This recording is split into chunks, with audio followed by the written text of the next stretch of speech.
So now you've completed the 30-day journey with Monthly and you're wondering, what do I do with this newfound skill set? Or if you're further down the road and you've already developed a skill set and I've just added to it, what now? Look, everybody has a different route to success, and my version of that isn't gospel. So don't take it as gospel, but I'll tell you what I would do if I was just now starting at 2020 and I thought, here I am, I'm good enough, I have the skill set to be a songwriter and producer. I just need to figure out how to get into the industry. As I said, there is no one-size-fits-all answer to this question, but I'll give a couple pieces of advice that hopefully some of you might consider. We live in an age of the internet, right? It's been around for a long time. It's accelerated rapidly in the last 3 to 5 years, especially with streaming now coming online. People have access to music that never had access to it.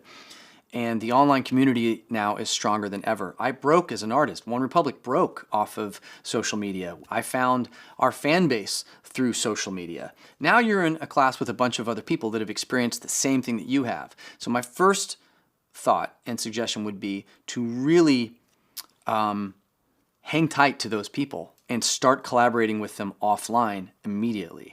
Find the co-writers and co-producers that you click with. If you are a top liner, you just do lyrics and melody. Maybe you play a little instrument, maybe you don't. But in this class, there are very, very skilled producers who don't have the same skill set that you do as writing lyric and melody. That's a perfect marriage. Push each other to be better. All right, that's step number one.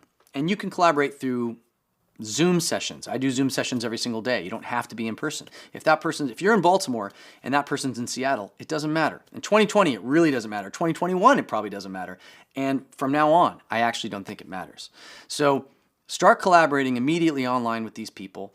Start just writing, get all the bad songs out of your system. That's the first thing you got to do. You're going to write some bad songs. Lord knows I wrote plenty. You need to process through those. Get those out of the way because they're going to slowly get better and better and better, and then they're going to be great. The other thing you need to consider is where you live. Now, I don't think that you necessarily have to move to Los Angeles or London or Sydney or Berlin or New York or Nashville, some of the music cities around the world. But what I will say is that the competition gets a lot more elevated in those cities.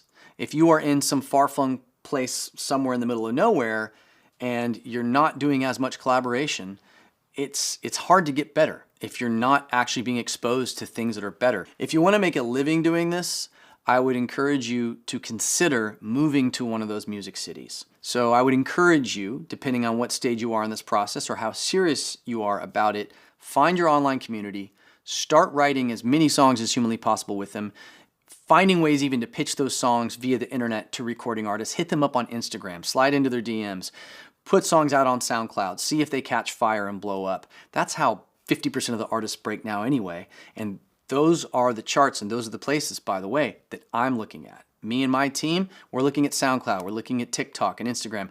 I'm trying to find songwriters and artists via those portals. So utilize those as much as you can. And if you think you have what it takes and you want to go even further, pack your bags, get in your car, head out to one of the music cities of the world and crash on somebody's couch. Again, I'd like to thank everybody for taking this class with me. I hope you enjoyed the journey. It was a lot of fun for me, and I hope that it's been worth it. I believe that it has. And look, I really genuinely mean this. I hope to see you around, and I hope that at some point we meet and I get to write a song with you.